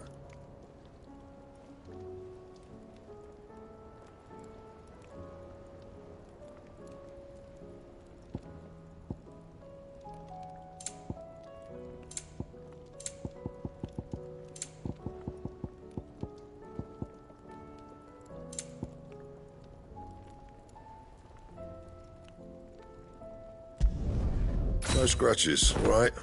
That it? Fine.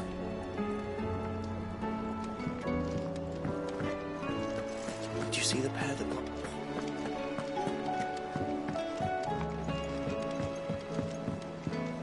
Will we ever see the sun again?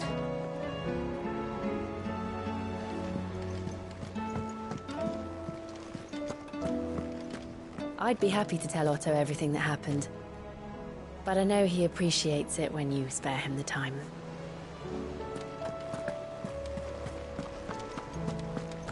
Did you see that? Tell me you saw that.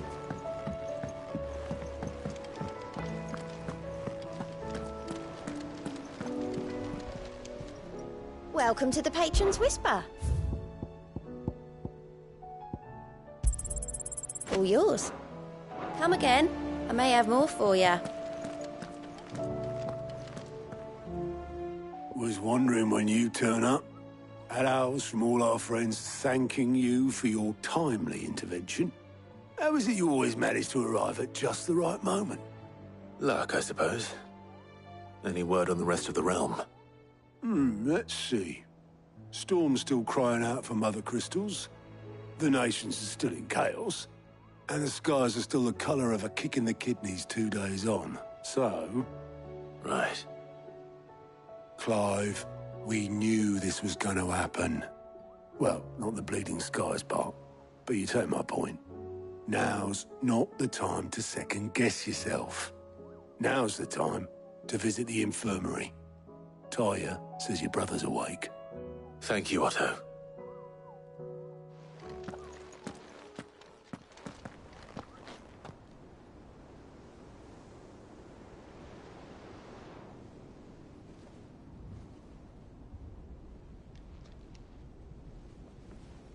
So it was not Sylvester, but Olivier who served as Ultima's puppet. And when Dion learned of this, he sought to slay the fiend.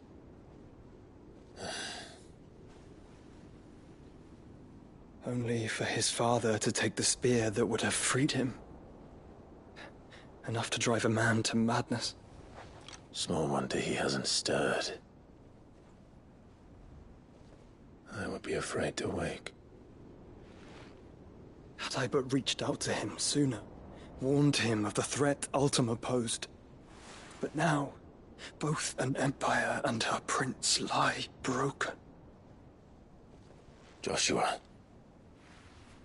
what do you know of Ultima?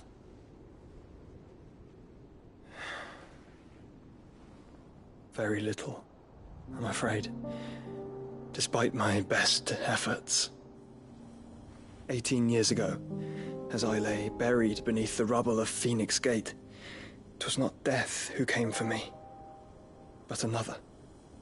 And it was while in my rescuer's care, I first heard of Ultima. I've been chasing his shadow ever since. Ultima is driven by some deep, dark purpose, and for whatever reason, it would seem you are crucial to his designs. He will stop at nothing to have you, even if that means toppling an empire. But why me? What possible use could I be to such a creature? That is one of many answers that have eluded me. Yet, I am certain of this. It is not mere chance. You were chosen for a reason. All dominants carry within them the might of an icon.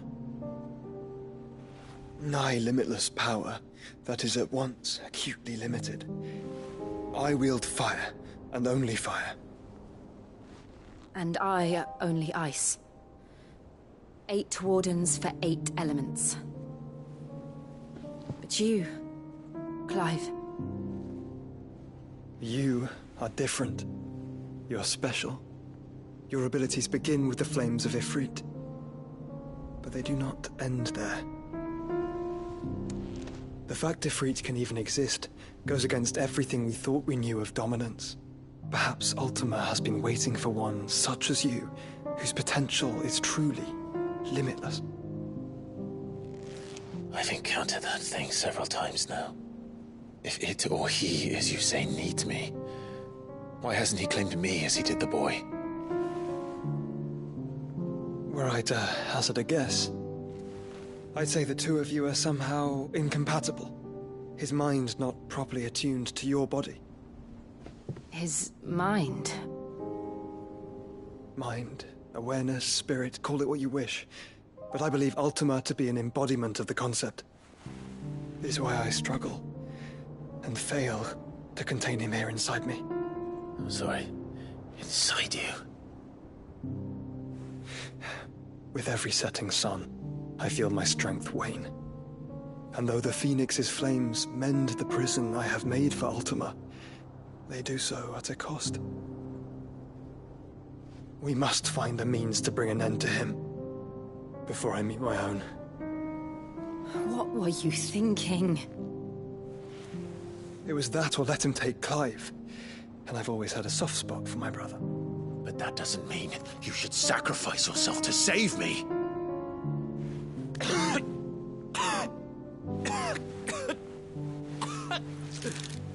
Joshua! Clive! It's Gav! There's an army of Akashic at the gates of Canver.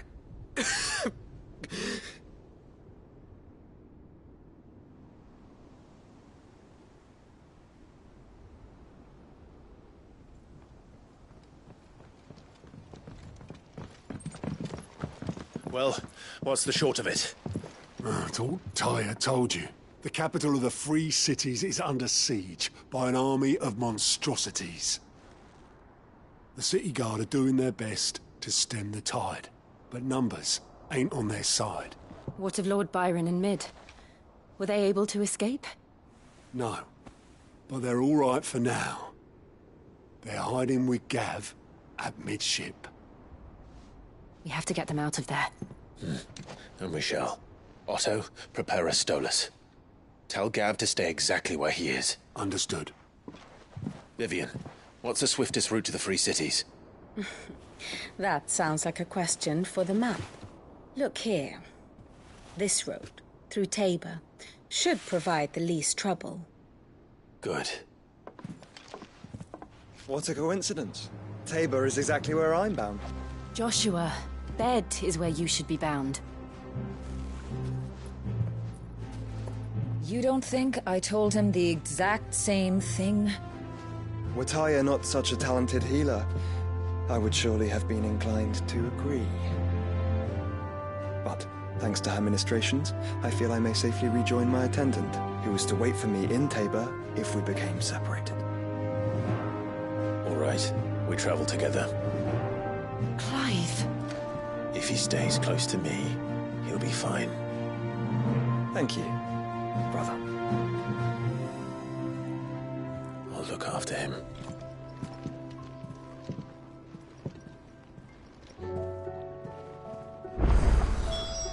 My attendant was with me in the Dominion before I primed. She would have watched the battle unfold and witnessed its outcome. I trust you'll be waiting for me in Tabor, where I can finally introduce you. You know how I feel about this, but your brother's stubbornness knows no bounds. I'm starting to think it runs in the family. Tyre's right. Your brother is in no condition to travel. That's all I'll say on the matter. It's Mid, Gav, and your uncle we should be thinking about now.